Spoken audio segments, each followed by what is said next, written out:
Saudara, Anda masih bersama kami di Saling Silang Jak TV. Kami sudah bersama dengan Pak Nelson. Pak Nelson adalah Kabid Sistem Aliran Timur Dinas Tata Air DKI Jakarta. Ada beberapa hal yang menyebabkan banjir di Jakarta yang dikemukakan menjadi alasan mengapa banjir yang terjadi atau hujan yang terjadi di Jakarta beberapa hari terakhir menyebabkan banjir yang cukup luar biasa. Yaitu adalah salah satunya adalah pembangunan MRT dan juga LRT. Nah, Pak Nelson tadi Anda belum selesai menjelaskan penyebab utamanya atau sebenarnya dampaknya pembangunan MRT, LRT dengan banjir ini apa?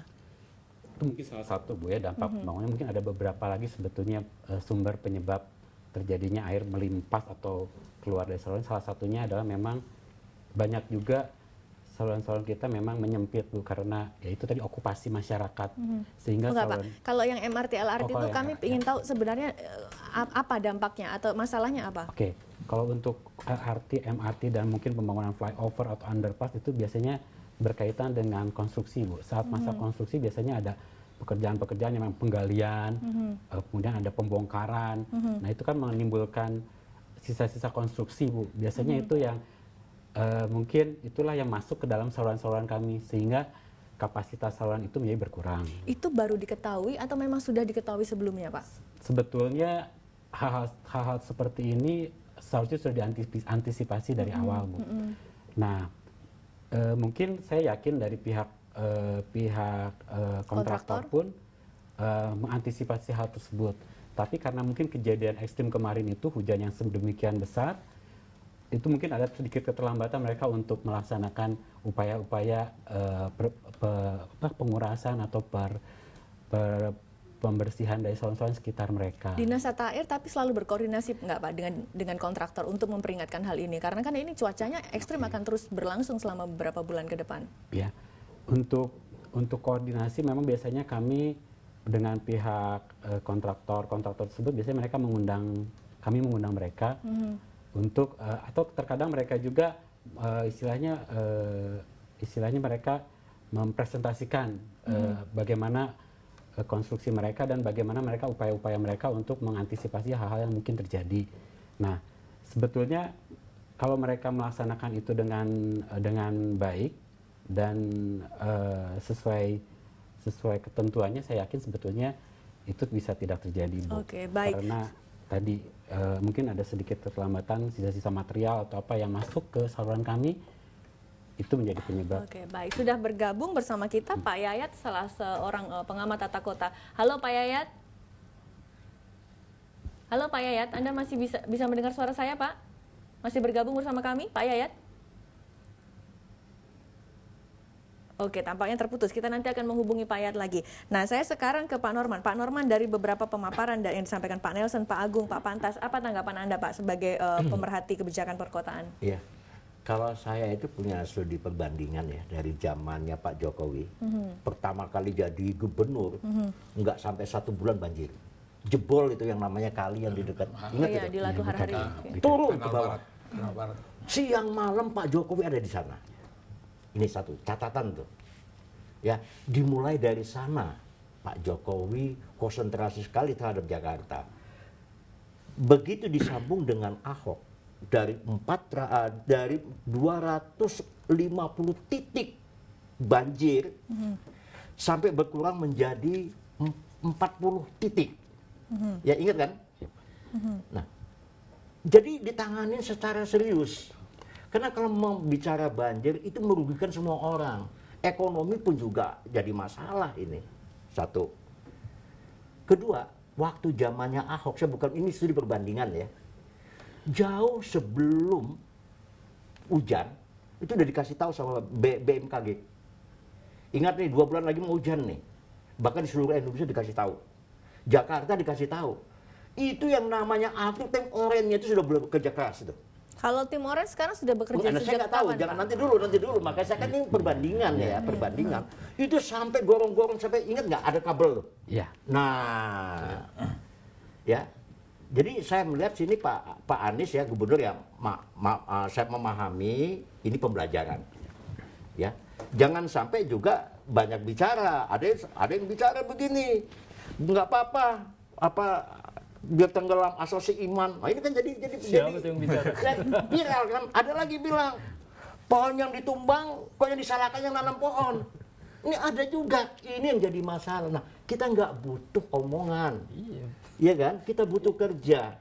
Kerjanya gubernur. Kenapa? Kita sudah diperbandingkan, kita bukan kritik.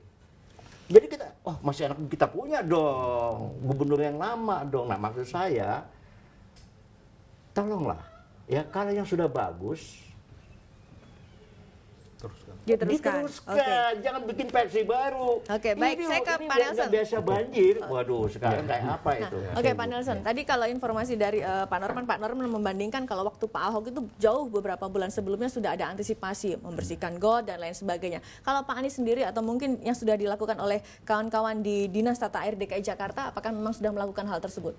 Kalau kami dari Dinas Sumber Daya Air memang tidak ada perubahan, Bu, saat masa zaman Pak Ahok maupun zaman Pak Anies sekarang. Artinya nggak ada pengaruh dengan gubernurnya siapapun ya Pak ya?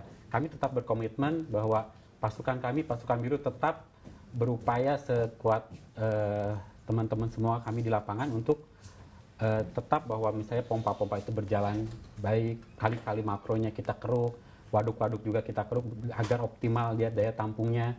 Demikian juga petugas-petugas biru yang selalu mengeruk saluran-saluran di PHB tetap kita tetap seperti itu, tidak ada perubahan. Oke, kalau Pak. kami dari pasukan biru. Oke Pak, kita bicara pompa. Kemarin pada saat di Dukuh Atas ada informasi bahwa dari 6 pompa rupanya yang berfungsi hanya 2 pompa. Ada beberapa pompa yang rusak dan itu operatornya mengatakan sudah lapor sejak bulan Oktober namun tidak ada follow up. Apa sih Pak yang terjadi dengan hal-hal seperti itu? Apakah mungkin koordinasinya itu memang sulit sekali?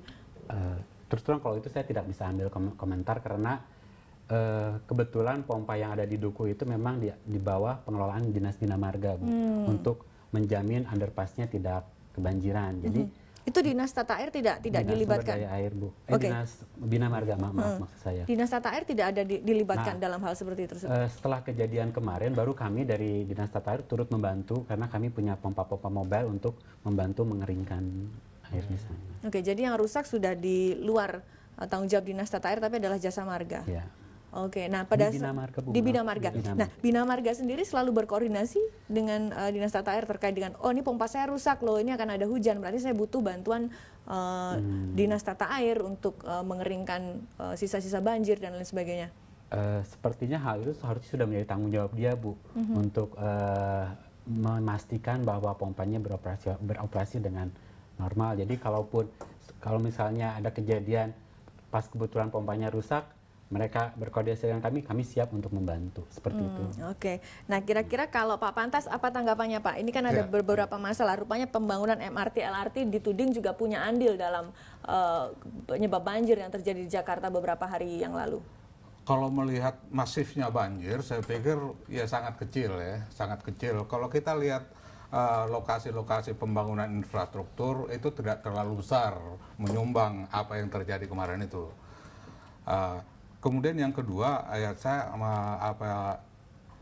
seolah-olah tadi ada lempar tanggung jawab antara Tata Air dengan apa? Bagi saya itu tidak layak terjadi gitu. Bagaimanapun pemerintahan eksekutif adalah satu dan bidang-bidang itu ya harus saling bekerja sama gitu. Dan jadi tadi seperti yang dikatakan Pak Norman, penanganan yang lalu jauh-jauh hari sudah ada warning. Termasuk pengawasan pompa. Kita mungkin masih hangat waktu di Pluit beberapa termasuk sampah, banjir apa semuanya itu dari sejak saat itu kan terus ada pengawasan melekat dan disiplin petugas juga luar biasa terjaga terpantau. Nah demikian juga misalnya pasukan biru, pasukan orange, PPSU dan lain sebagainya, ini juga kan punya dampak terhadap pengendalian banjir secara keseluruhan. Karena bicara banjir kita tidak mungkin bicara parsial, kita bicara komprehensif.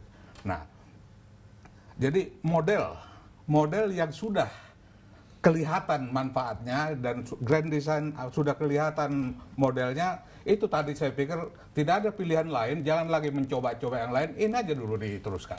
Dari model tersebut dalam perjalanannya ada yang harus diperbaiki, mari kita perbaiki bersama-sama. Tapi kita tidak perlu merubah grand design penanganan banjir yang sudah Grand ada. design itu berarti seperti apa saja berarti Pak Pantas? Iya, grand design itu normalisasi kali.